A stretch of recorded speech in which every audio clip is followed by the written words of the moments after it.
উঁচা বক্তা না হলে পরে আপনারা যারা সামনে বসে আছেন তাদের মনের খোরাক হবে না। ইতিমধ্যে বক্তব্য দিতে দিতে আমার গলা ভেঙে গেছে। দু একটি কথাই বলতে চাই। আপনারা এমন একজন প্রার্থী পেয়েছেন যেটা রাশেদ প্রধান উল্লেখ করেছে। আপনাদের জন্য সৌভাগ্য যে আপনারা এই আসন থেকে বাংলাদেশের প্রধানমন্ত্রী বানাবেন।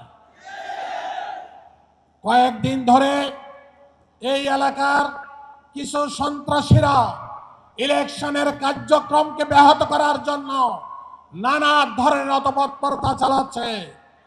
আমরা সুস্পষ্ট ভাষায় কালকে প্রতিবাদ সভার মাধ্যমে তাদেরকে জানিয়ে দিয়েছি, কোন তৎপরতা আগামীর 12 তারিখের বাংলাদেশ নির্বাচনকে ব্যাহত করতে পারবে না। নির্বাচন কমিশনের উদ্দেশ্যে বলতে চাই, লেভেল প্লেইং ফিল্ড তৈরি করবেন। আজকে সকাল পর্যন্ত আমাদেরকে অনেক কার্যক্রম থেকে আপনারা বাধা দিয়েছেন, মাইক লাগাতে নিষেধ করেছেন, 3টি মাইক দিয়ে এত বিশাল জনসভা চালানোর কথা বলেছেন, অথচ সিলেটে শত শত মাইক দিয়ে অনুষ্ঠান চলছে। এই ধরনের বৈষম্য আমরা আর বরদাস্ত করব না।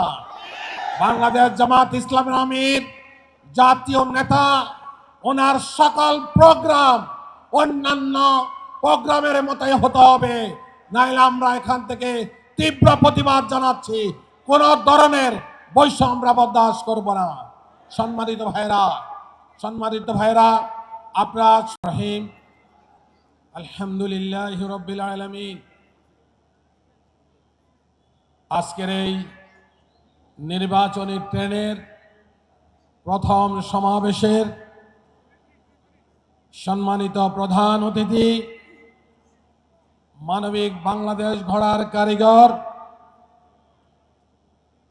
বাংলাদেশকে দুর্নীতিবিহীন একটি বাংলাদেশ গড়ার কারিগর এবং এই 15 আসনকে জঞ্জাল মুক্ত করার কারিগর জনাব ডাক্তার শফিকুর রহমান, সম্মানিত জাতীয় নেতৃবৃন্দ, 15 আসনের সম্মানিত ভাইয়েরা,